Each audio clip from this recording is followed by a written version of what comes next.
올해 광복 80주년을 맞으며 우리 역사를 제대로 알고 바로 세우자는 공감대가 확산되고 있습니다. 오늘 굿모닝 OBS에서도 대한민국 독립운동사 연구의 최고 권위자이신 한시준 전 독립기념관장을 모시고 우리 역사 바로 알기 뜻깊은 시간을 가져보고자 합니다. 관장님 안녕하십니까? 먼저 시청자, 청취자 여러분들께 인사 부탁드립니다. 네, 안녕하십니까? 자, 오늘 조금 무거운 얘기일 수도 있는데 이 이야기부터 출발해 봐야겠습니다. 광복 80주년을 맞은 어떻게 보면 뜻깊은 해인데 과연 이 시점에 광복을 누구의 손으로 이뤄낸 것인가? 이 논란이 일고 있는 것이 굉장히 국민의 입장으로서 안타깝습니다. 어떻게 보십니까?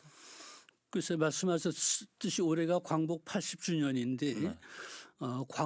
광복절 기념식에서 좀 문제가 있었잖아요.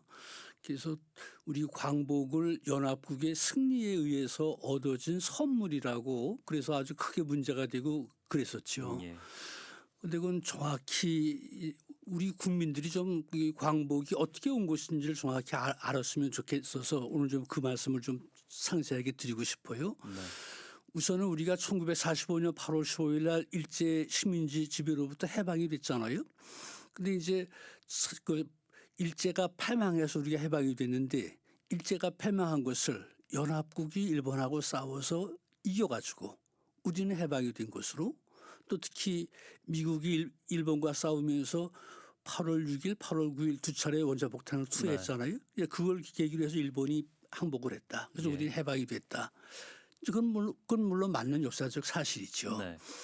그런데 이제 광복을 연합국이 갖다 준 선물이라고 하는 것은 그건 맞지 않는 얘기인데 연합국은 우리 한국을 독립시키려고 한 적이 없어요. 그러니까 우리가 연합국이라고 하는 것이 보통 미국, 영국, 중국, 소련 그렇게 얘기를 하잖아요.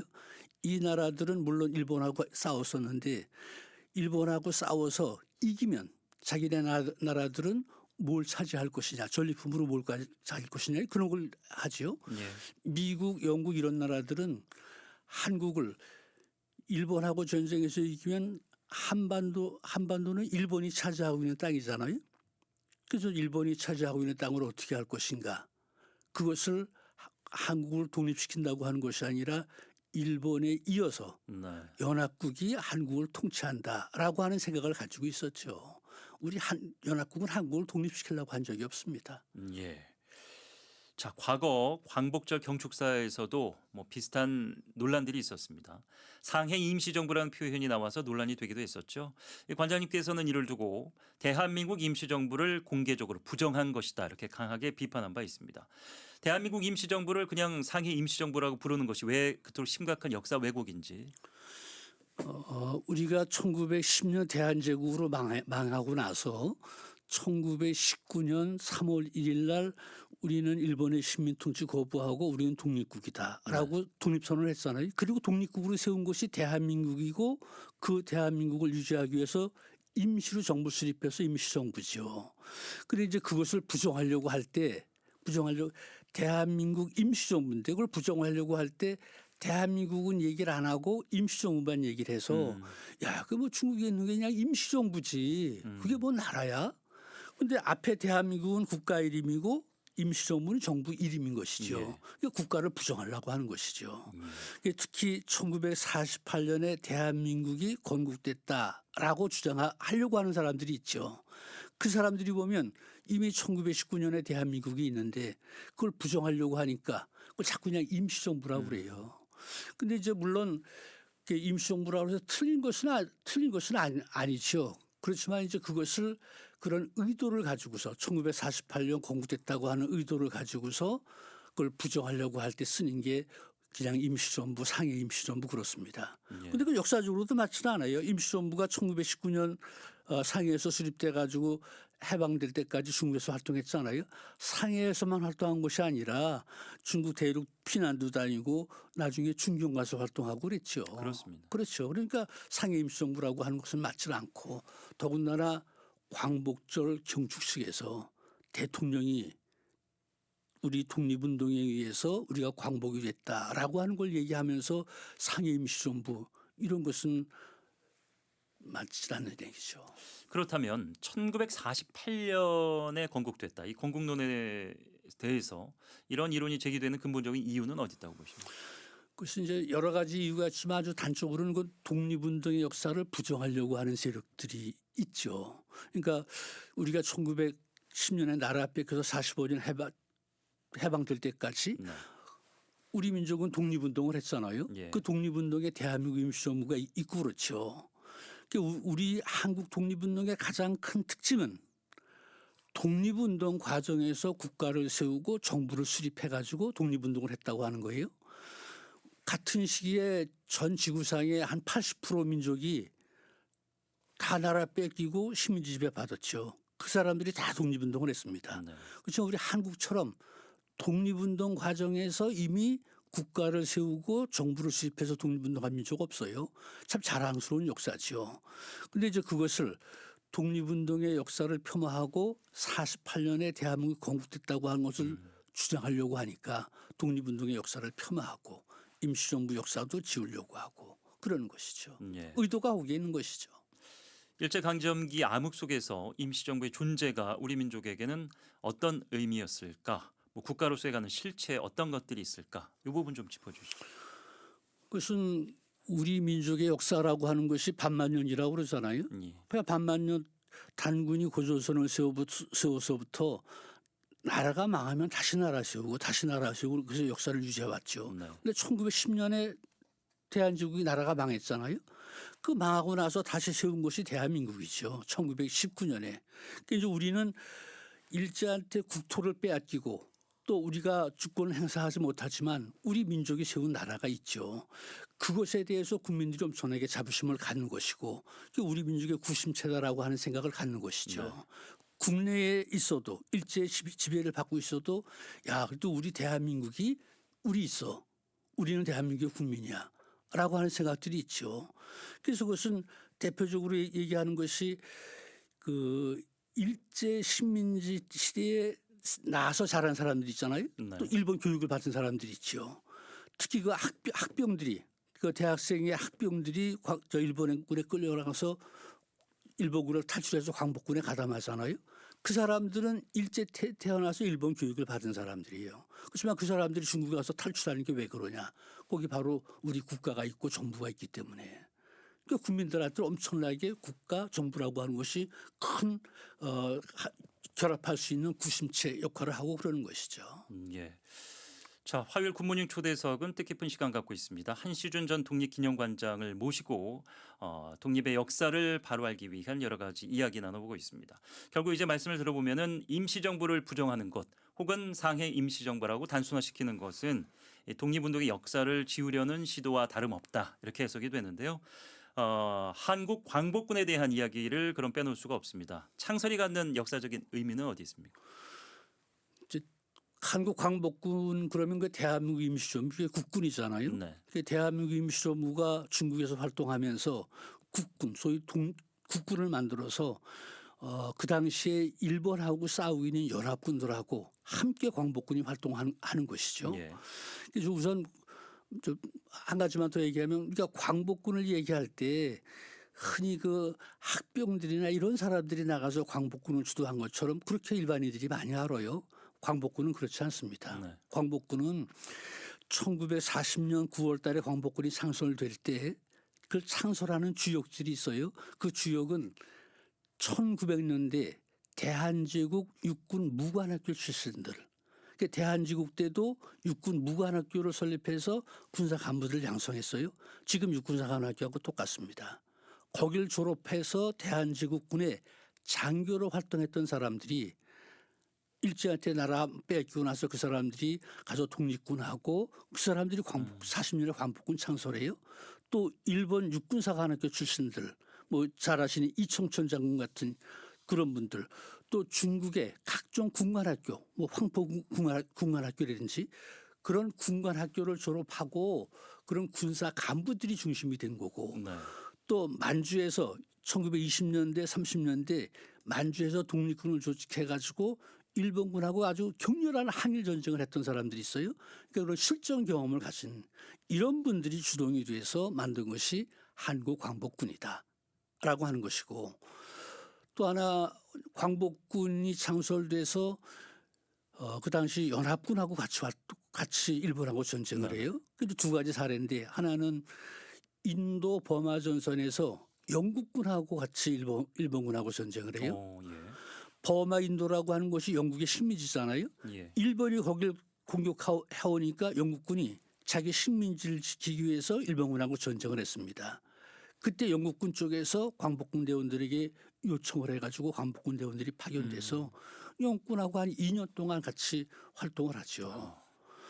또 하나는 미국의 그 OSS라고 그 전략 첩보국이라고 보통 번역을 하는데, 이제 쉽게 얘기하자고 하면 OSS는 2차 세계대전이 끝나고 지금 중앙정보부 CIA가 되는 거예요. CIA 전신이 OSS입니다. 그 OSS가 중국에서 중국에도 본부를 두고 활동을 했는데, 그 당시 광복군하고 OSS하고 공동으로 합작을 해서 국내로 진공하는 그런 작전을 추진하죠. 그걸 이제 이글 프로젝트라고, 소위 독수리 작전이라고 그런 계획하에. 그래서 그것은 광복군 대원들한테 OSS에 특수훈련을 시켜서 그 훈련받은 광복군 대원들을 한반도는 그 당시 일본이 점령하고 있던 적후방이죠. 예. 그래서 적후방에 투입시켜가지고 적후방 공작을 전개한다. 그게 바로 독수리 작전이었습니다. 네. 그래서 광복군하고 OSS하고 바로 그런 독수리 작전이라고 하는 계획을 가지고 광복군 대원들이 훈련을 받고 그렇죠. 예. 뭐 전국 각지에서 머나먼 중국 땅까지 그리고 세계에 퍼져 있던 교민들까지 광복군에 헌신하기 위해서 전국적으로 모여들었고 해외 연합국들과의 작전까지 펼친 구체적인 사례까지 들어봤습니다. 1946년에 있었던 광복군 복원선언, 이 의미를 되새기는 것도 중요하다는 의견을 갖고 계십니다. 이제 광복군이 1945년 8월 15일 일제가 패망했지만 네. 광복군이 했던 역할이 있어요. 우선 하나는 그 당시 이제 중국 대륙에 많은 그 일본군들이 와 있잖아요. 일본이 항복했으니까 중국 군대가 가서 일본군을 항복을 받고 무장 해제를 하죠. 네. 그때 대한민국 임시정부에서 장개석 정부한테 요청한 게 있습니다. 일본군 안에는 한국 청년들이 끌려나온 한 청년들이 많다. 그래서 중국군이 항복 접수할 때 한국 청년들은 우리 광복군에 인계해달라. 무기와 더불어서. 이제 그래서 광복군은 그 일본군에 나온 한인 청년들을 다 모아서 수합해가지고 광복군을 확군 크게 키우는 것이죠. 그래서 그 광복군을 데리고 국내에 들어와서 국군의 기초를 만든다라고 하는 것이 하나고, 또 하나는 일본이 항복했을 때 중국 대륙에 우리 동포들이 한 400만 정도 있었어요. 네.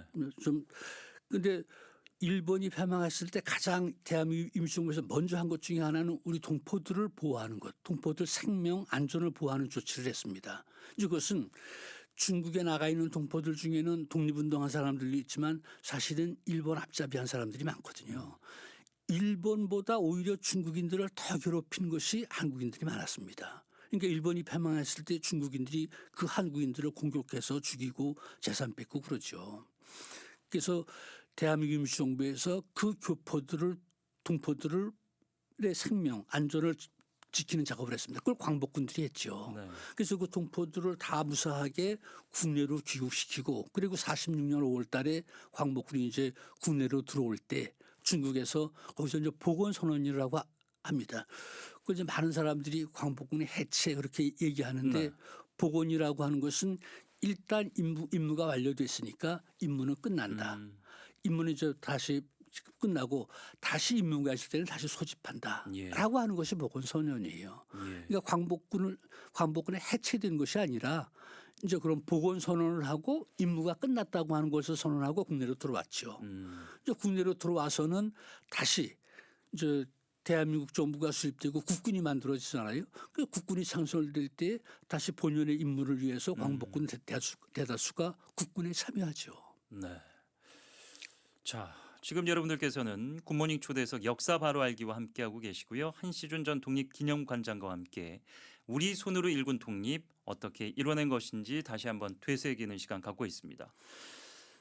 그간에 뭐 아쉽고 안타까운 일들이 많았는데 저는 이제 특히나 기억나는 것이 독립군 혹은 광복군 영웅들의 동상이 이곳저곳에 보존이 잘 돼 왔는데 좀 떠들썩했습니다. 어, 철거 혹은 이전 시도들이 있어 왔어요. 이거 보시면서 굉장히 안타깝게 생각하실 것 같은데요. 어떠십니까? 저 지난 정권에서 육군사관학교 안에 세워둔 그 특히 홍범도 장군 네. 충상을 철거하려고 했잖아요. 예. 사실 육군사관학교에 그런 충상을 설치할 수 있게끔 한 데는 저도 역할을 했어요. 그러니까 거기는 우리나라 대한민국 국군이 사실 자기 뿌리를 몰라요. 언제 어떻게 세워졌는지 그 뿌리를 모르죠. 그래서 우리 대한민국의 국군은 일본이 침략할 때 일반 백성들이 일어나서 일제 침략을 막고자 의병을 조직했잖아요. 의병, 독립군, 광복군 이것이 우리 국군의 뿌리다. 그래서 그것을 육군사관학교 학생들이 그걸 실제적으로 볼 수 있도록 그래서 의병, 독립군, 광복군 이분들 대표적인 5분을 육군사관학교 흉상을 만들어 놓은 거예요. 네. 근데 이제 그것을 뭐 나중에는 홍범도 장군만 얘기를 했지만 제일 처음에는 그 5분을 다 철거를 하려고 했어요. 근데 이제 문제가 되니까 홍범도 장군만 특히 뭐 소련에서 공산당에 가입했다. 이제 그런 걸 돼가지고 그렇게 한 것이죠. 그렇지만 본래 의도는 그 5분의 흉상을 다 철거하려고 했다. 그것은 왜 그러냐? 우리나라가 특히 군계통에서 아직도 독립운동에 대한 그런 것을 인식을 제대로 하지 네네. 못하고 있는 것이죠. 그걸 상징적으로 보여주는 것이 홍범도 장군 흉상 철거 사건입니다. 예. 자, 이 관장님께서도 이제 지켜보셨을 것 같습니다만 경기도와 광복회가 올해의 독립운동가 80인을 선정하는 등 잊혀진 영웅들을 기리려는 노력을 계속해서 이어가고 있습니다. 이런 시도들이 더 많아져야 될 것 같은데. 그럼요. 아직 우리가 광복이 되고 나서 그러니까 그 독립운동을 위해서 몸을 바쳤던 이런 분들을 독립유공자로 우리 대한민국 정부에서 포상을 하잖아요. 네. 그게 이제 한 19,000명 정도밖에 안 돼요. 그러니까 실제로 일제한테 나라를 빼앗겼을 때 그 나라를 찾기 위해서 우리 국내만 아니라 만주, 연해주, 중국, 뭐 일본, 미국 이런 데 가서 다 활동들 하고 했잖아요. 예. 그분들이 19,000명만 되는 게 아니죠. 그러니까 더 많은 독립운동가들이 있는데 우리가 그걸 아직 제대로 찾지도 못하고 발굴도 못하고 있죠. 그래서 이제 특히 경기도에서도 이번에 광복 80주년을 맞아서 그런 광복 독립운동가들을 기리고 또 아직 찾지 못한 독립운동가들을 찾고 아마 그런 사업을 한다고 하는데 그건 대단히 의미가 있는 일입니다. 네. 이런 활동들을 어떤 정치적인 측면에서 해석해서 독립운동에 대한 실체를 정확하게 증명할 수도 없으면서 독립운동에 기여했다라는 그 설만으로 이걸 선정하는 것이 맞냐 또 이런 부정적인 시각을 제시하는 분들도 또 있더라고요. 그러니까 지금 이제 그 독립유공자를 포상을 하는 문제는 이거 국가보훈부에서 하고 있잖아요. 예. 그 독립유공자를 포상할 수 있는데 여러 가지 그런 뭐 기준이 있죠. 법적인 그런 게 있죠. 예. 그래서 그 자료로 다 확인돼야지만 그래서 지금도 이제 많은 분들이 독립운동을 했지만 인정을 못 받는 경우가 있죠. 네. 이제 자료가 부족 때문이기도 하고 또 하나는 독립운동가를 선정했을 때 거기에 만일에 일제한테 협력했던 사람들이 독립운동가로 선정될 수 있는 우려도 있죠. 네.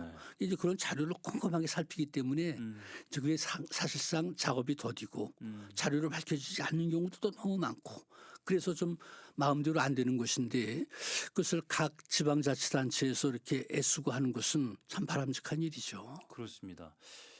이 어려운 작업을 계속해서 이어나가려는 노력 자체가 대한민국이 힘들었던 시절을 잊지 않고 그 교훈을 되새기는 과정이 아닌가 이런 생각도 들어요. 그렇죠. 그건 바로 우리 민족의 정통성, 우리 민족이 지금 어떻게 이겨야 됐나라고 하는 것을 찾고 그 공헌을 그 공헌에 대해서 감사해야 되는 그런 것이니까. 네.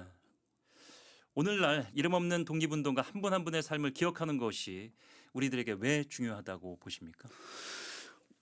우리가 국가를 유지하고 특히 우리가 5,000년 역사를 유지하고 있잖아요. 그것은 그 국가 또 민족을 위해서 헌신하기 때문에 역사가 유지되고 있는 것이죠. 만일에 국가를 버리고 민족을 배반하고 이러면 민족이 없어지고 국가가 사라지는 거 아니에요? 그러니까 우리가 5천 년 역사를 유지해올 때는 우리 민족에게는 우리 국가를 이어왔다고 하는 또 우리 민족 한국 민족이라고 하는 이런 자부심 정통성이 있는 것이죠. 그래 바로 독립운동가들은 그 일제에게 나라를 뺏겼을 때 우리 국가를 찾아야 되고 우리 민족이 보존돼야 되고 그것을 위해서 목숨 바친 분들 아니에요.